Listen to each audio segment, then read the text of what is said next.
as young adults, our economy and how much money is out there for us to make is very important to us. As college students, we are all in that entry level of the industry and trying to work our way up. A big topic nowadays is the emphasis we put on whether or not we want the minimum wage to be raised to $15. Personally, I don't think we should do this, and I honestly think we shouldn't even consider it. It's the numbers and the statistics have everything going against it. As somebody who has employed a few people at my lawn companies, and as somebody who has been in the workforce since I was 17, I've started to pay attention to this topic and why it's so important, and I started to understand a little bit about it. So today I would like to discuss with you all the negative effects that would happen from raising our minimum wage to $15, as well as why this would negatively impact the low wage earners in our country, and even offer a possible alternative solution.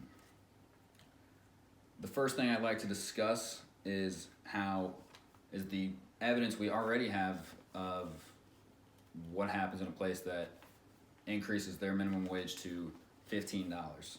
According to Jack Kelly from Forbes.com, in Seattle, when they moved to a $15 minimum wage, it actually resulted in people getting, and I quote, fewer hours and experiencing a net loss in pay.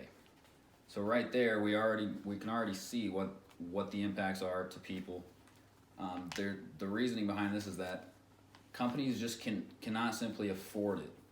Big companies like Amazon and Microsoft, even though they're in IT and they're probably not hiring low wage earners, but Amazon especially, with the drivers and all the people they employ, they could probably afford a $15 minimum wage at their company. But small businesses cannot keep up with that. They have to raise their prices, they have to cut hours, they have to fire people. That's just what's going to happen when you raise the minimum wage to $15. Another example I have for you is from John Phelan from the Foundation of Economic Education. Minimum wage hikes make young workers less skilled because they are less motivated, given the fact that entry-level jobs and low-wage jobs are meant to get young people in the workforce and learn and work hard and make them desire more.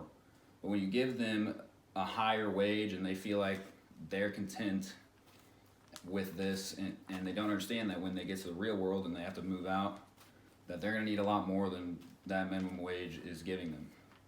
So later on, it results in less earnings when they're in their late 20s.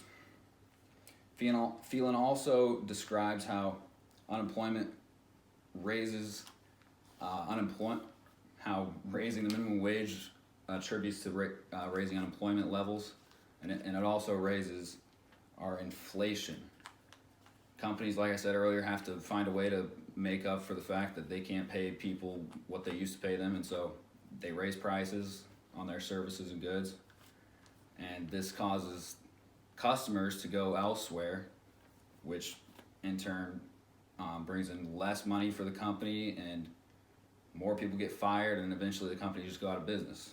Another huge reason why we should not look to raise our minimum wage. With all this in mind, I think it's clear that raising the minimum wage is not a realistic solution to this problem. Small businesses can't keep up. It will eventually just hurt everybody in the long run. Prices go up, people lose jobs. So an alternative solution I would offer is to raise the earned income tax credit. According to the IRS, families could earn up to an extra $6,000 a year by doing this. This is a real solution that would not have a great impact on our economy that we want to keep at a high level, and this is something that is realistic.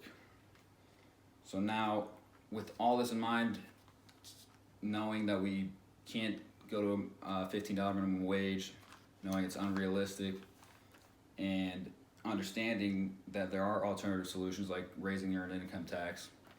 I hope that me offering these ideas and explaining the negative effects from what would happen from raising the minimum wage, I hope you can understand where I'm coming